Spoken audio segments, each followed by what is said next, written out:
الغرض یہودیوں میں سے کچھ لوگ تھے جو ان پڑھ تھے، لا یعلمون الکتاب، کتاب کا ان کے پاس کوئی علم نہیں تھا. کتاب یعنی اس وقت ان کی تورات کتاب تھی، تورات کا علم ان کے پاس نہیں تھا. اس کے علاوہ دوسرے علوم سے تو وہ بہرور تھے، دوسرے علوم انہیں آتے تھے، انہوں نے سیکھ رکھے تھے، مگر کتاب کا علم نہیں. جیسے آج مسلمانوں کے اندر بھی یہ حالت ہے کہ پہلے تو سب سے پہلی چیز دنیاوی علوم ہو یا دینی علوم، مسلمانوں کے اندر علم کی کمی ہے. پڑھے لکھے لوگ بہت کم ملتے ہیں مسلمانوں میں. دوسرا، اگر پڑھے لکھے ملیں بھی تو دنیاوی اعتبار سے پڑھے لکھے لوگ زیادہ ملیں گے، جن کے پاس بڑی بڑی ڈگریاں ہوں گی، مگر قرآن کے الف باتا سے بھی انہیں واقفیت نہیں ہونی، قرآن کے ایک حرف سے بھی وہ ناواقف ہوں گے. یہ چیزیں مسلمانوں میں بھی اب عام ہیں. جیسے میں بارہا کہتا ہوں کہ قرآن میں چاہے دوسرے لوگوں کے قصے ہوں، دوسرے قوموں کے بارے میں بیان کیا جا رہا ہو، مگر ہمیں اس وقت اپنے آپ کو تول کر دیکھنا ہے کہ ہم کس درجے میں ہیں. کیا ہمیں بھی وہی اعمال میں ہم بھی مبتلا ہیں جو وہ لوگ کر رہے تھے؟ اگر اعمال وہی ہوں گے تو جو ان کے ساتھ پیش آیا ہمارے ساتھ بھی وہی پیش آئے گا.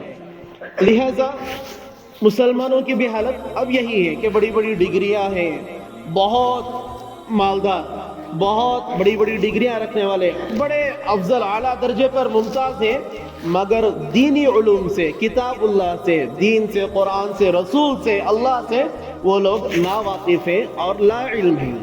لہذا اس کے بارے میں فکر کرنی چاہیے کہ ہم اپنے بچوں کو بڑی بڑی ڈگریاں دلائیں، ضرور دلائیں، اچھے دنیا دار بنائیں، ضرور بنائیں، مگر دین سے بھی انہیں واقف ضرور کروانا چاہیے. الغرض کہتے ہیں کہ یہودیوں میں سے کچھ لوگ تھے جنہیں کتاب کا کوئی علم نہیں تھا، الا امانیہ، مگر کچھ بے بنیاد جھوٹی آرزویں ان کے پاس تھیں. یعنی ان کے کچھ علماء نے ان کے ذہنوں میں ڈال رکھا تھا کہ کتاب میں یہ چیزیں ہیں، کچھ فضیلتیں، کچھ ان کے بارے میں، ان کے درجات کی بلندی کے بارے میں، ان کے فضائل کے بارے میں کچھ بیان کر رکھا تھا کہ تم یہودی ہو، تم بنی اسرائیل ہو، تمہارے یہ فضائل ہیں، تمہیں اللہ تعالیٰ یہ انعامات عطا کریں گے، بے بنیاد جو کتاب اللہ میں نہیں تھی، ایسی چیزیں. اور وہ لوگ انہی چیزوں پر خوشی کے ساتھ تھے، بے بنیاد آرزوؤں کے ساتھ وہ زندگی گزار رہے تھے. وَإِنْهُمْ إِلَّا يَظُنُّونَ، وہ بس اپنے ظنی اور تخمینی خیالات کے ساتھ زندگی بسر کر رہے تھے. فَوَيْلٌ لِّلَّذِينَ يَكْتُبُونَ الْكِتَابَ بِأَيْدِيهِمْ، آگے اللہ تعالیٰ فرماتے ہیں کہ ہلاکت اور بربادی ہے ان لوگوں کے لیے جنہوں نے اپنے ہاتھوں سے کتاب لکھی، تورات کی آیتوں کو بدل کر، تحریف کر کر اپنی جانب سے اپنے ہاتھوں سے لکھتے تھے. ثم یقولون ھذا من عند اللہ، پھر کہتے کہ بھئی اللہ کی جانب سے آیا ہے. کبھی کوئی مسئلہ پیش آ جاتا، فریقین میں سے جو مالدار وغیرہ ہوتا وہ انہیں رشوت دے دیتا، تو وہ لوگ آیتوں کو بدل دیتے اور لا کر لوگوں کے سامنے پیش کرتے کہ بھئی دیکھو یہی تو تورات ہے. لوگوں کو باور کراتے، بدرجہ مجبوری منواتے ان سے کہ یہی تورات، یہی دین کا تقاضا ہے، یہی فیصلہ ہے.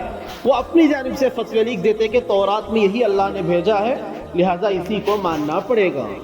اللہ تعالیٰ اس پر کہتے ہیں کہ ان کے لیے ہلاکت، بربادی اور افسوس ہے ان کے اس عمل پر. اور وہ یہ کیوں کرتے تھے؟ لیشتروا بہ ثمنا قلیلا، حقیر سی قیمت وصول کرنے کے لیے، حقیر سی دنیا کے لیے وہ لوگ یہ کام کیا کرتے تھے. فویل لہم مما کتبت ایدیہم، پس ہلاکت اور بربادی ہے ان کے لیے اس سبب جو انہوں نے اپنے ہاتھوں سے لکھا ہو. اپنے ہاتھوں سے انہوں نے جو لکھا ہے اس کے سبب ان پر بربادی قائم ہوگی. وَوَيْلٌ لَهُم مِّمَّا يَكْسِبُونَ، اور وہ جو کماتے تھے اس کے سبب، اس کی بدولت ان پر بربادی لازم ہوگی. اور جیسے آیت میں اللہ تعالیٰ نے اوپر فرمایا الا امانیہ، بے بنیاد جھوٹی آرزوؤں کا بس انہیں علم تھا. وہ کیا آرزویں ہیں؟ یہاں پر اللہ تعالیٰ فرماتے ہیں وَقَالُوا لَن تَمَسَّنَا النَّارُ إِلَّا أَيَّامًا مَّعْدُودًا، یہود لوگ یہ کہتے تھے کہ ہمیں جہنم کی آگ چھوئے گی نہیں، ہم اللہ کے محبوب ہیں. 6ویں پارے لاحب اللہ کے اندر اس کی بڑی تفصیل آنے والی ہے، اللہ تعالیٰ کو شرائط بھی رکھیں گے انشاءاللہ. یہاں پر اللہ تعالیٰ فرما رہے ہیں کہ یہود کہتے تھے کہ ہمیں آگ نہیں چھوئے گی، ہم اللہ کے محبوب بندے ہیں، گویا کہ ہم اللہ کے بیٹے ہیں، ہم اس کی عیال ہیں، ہمیں اللہ تعالیٰ عذاب نہیں دے سکتے. پھر آگے کہتے ہیں کہ ہاں اگر عذاب دیں بھی تو کچھ دن دیں گے. وہ اس لیے ہوگا کہ کہ اللہ کے سامنے دوسرے لوگ یہ حجت پیش کریں کہ یا اللہ یہودی تو ہمارے سے زیادہ بد کردار تھے، وہ ہم سے زیادہ گنہگار تھے، مگر آپ انہیں جہنم میں نہیں ڈال رہے ہیں، ہمیں ڈال رہے ہیں۔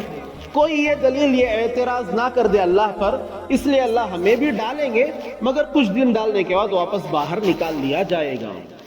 تو اس پر اللہ تعالیٰ بہت بڑی عظیم بات فرماتے ہیں، قُلْ أَتَّخَذْتُمْ عِنْدَ اللَّهِ عَهْدًا، نبی جی ان سے پوچھئے کیا تم نے اللہ سے کوئی عہد و قرار کر لیا ہے؟ کہ اللہ نے تم سے کوئی وعدہ کر دیا ہے کہ تم یہودی میرے محبوب ہو، تمہیں جہنم میں نہیں ڈالا جائے گا؟ اللہ سے کوئی تم نے عہد لیا جو تم اتنی بڑی بات کہہ رہے ہو؟ فَلَن يُخْلِفَ اللَّهُ وَعْدَهُ، اگر تم نے عہد کر لیا ہو اور اللہ نے وعدہ دے دیا ہے تو بات پکی ہے کہ اللہ اپنے وعدے کی خلاف ورزی نہیں کریں گے۔ آگے اللہ تعالیٰ فرماتے ہیں ام تقولون علی اللہ ما لا تعلمون، کیا تم نے اللہ سے وعدہ لے لیا یا تم اللہ پر بہتان باندھتے ہو، ایسی بات کو اللہ کی طرف نسبت کرتے ہو جس کا تمہیں علم ہی نہیں۔ اللہ نے کوئی وعدہ بھی نہیں کیا ہے، اللہ نے کوئی ایسا تم سے قول و قرار بھی نہیں دیا کہ تمہیں معاف کر دیا جائے گا، اور تم اس بات کو اللہ کی طرف منسوب کرتے رہتے ہو۔ آگے اللہ تعالیٰ فرماتے ہیں بلا، انہوں نے کہا تھا کہ ہمیں آگ میں نہیں ڈالا جائے گا، اللہ پوچھتے ہیں کہ بلا کیوں نہیں ڈالا جائے گا؟ من کسب سیئہ، اللہ تعالیٰ فرماتے ہیں کہ ہمارا قاعدہ ہے من کسب سیئۃ واحاطت بہ خطیئۃ، جس نے گناہ کمایا، جس نے کوئی گناہ کیا، واحاطت بہ خطیئۃ، اور اس کے گناہ اتنے زیادہ ہے کہ اس کے گناہوں نے اسے گھیر لیا ہو، اس کے گناہوں نے اس کا گھیراؤ کر لیا، ایسے گناہوں میں وہ ڈوب چکا ہے، ایسا گناہوں میں وہ گر چکا ہے کہ کوئی نیکی وہ کرتا نہیں، کوئی نیکی اس کی باقی نہیں رہی، کوئی نیک کام اس کے پلے نہیں پڑتا۔ اللہ تعالیٰ فرماتے ہیں فَأُولَٰئِکَ أَصْحَابُ النَّارِ، تو پس جان لو کہ یہی لوگ جہنمی ہیں، یہی لوگ جہنم میں جانے والے ہیں کہ جن کے گناہ اس طریقے سے ہوں گے کہ کوئی نیکی ان سے باقی نہیں رہے گی۔ ہم فیہا خالدون، اور وہ اس میں ہمیشہ ہمیشہ رہیں گے۔ والذین آمنوا وعملوا الصالحات اولئک اصحاب الجنہ، اللہ تعالیٰ فرماتے ہیں کہ اور جو لوگ ایمان لائے ہیں اور نیک اعمال کیے ہوں گے تو یہی لوگ جنت میں جانے والے ہیں۔ ہم فیہا خالدون، وہ اس میں ہمیشہ ہمیشہ رہیں گے۔ مفسرین حضرات یہاں پر فرماتے ہیں